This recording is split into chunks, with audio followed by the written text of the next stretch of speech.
গত কয়েকদিন পূর্বে ধলাই জেলার ছৈলাংটাতে, এটি অনেকটা নাবালিকেই বলা যেতে পারে, উপজাতি মেয়ে, সে জৈনিক বিকাশ দেববর্মার দ্বারা দর্শিত হয়েছে আর কি। এই খবরটা জানাজানি হয়ে গেলে পরে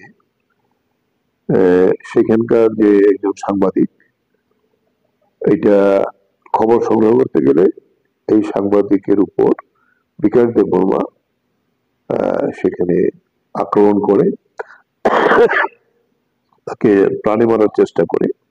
এই ঘটনাটি জানার পরে জার্নালি অ্যাসোসিয়েশন অফ ত্রিপুরার পক্ষ থেকে প্রতিনিধিরা ওইখানে যান এবং পুলিশ আধিকারিকদের কাছে সেখানে লিখিত অভিযোগ তারা জানান, তার কঠোর শাস্তি দাবি করেন। এই ঘটনাগুলি ত্রিপুরায় অহরহ এখন ঘটে চলছে। বিশেষ করে যারা শাসক দলের সঙ্গে যুক্ত, এই সমস্তরা সেই অবৈধ নারী সংক্রান্ত বিভিন্ন ঘটনা সংঘটিত করছেন। তার খবর প্রকাশিত হলে কিংবা তার খবর সংগ্রহ করতে গেলে সাংবাদিকরা আকছার আক্রান্ত হচ্ছেন। এই ঘটনাটা তীব্র নিন্দা করি এবং এই সাংবাদিকদের উপর আক্রমণ মানে এটা গণতন্ত্রের উপর আক্রমণ। তাই এই গণতান্ত্রিক পরিবেশ ত্রিপুরায় অনেকখানি দুর্বল হয়ে গেছে।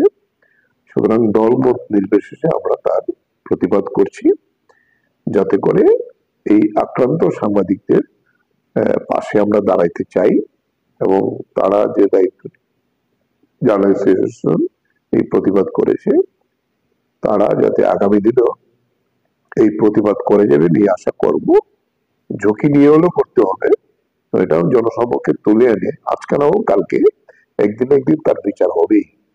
তাই সেইভাবেই জার্নালিস্ট অ্যাসোসিয়েশন যে দায়িত্ব নিয়ে এই প্রতিবাদ সংগঠিত করছেন, জানিয়েছেন। আমি বলবো আরো উপরের স্তরেও আপনারা জানান, যাতে করে এই বিষয়টি আরো জনসমক্ষে ভালো করে নিয়ে আসা যায়।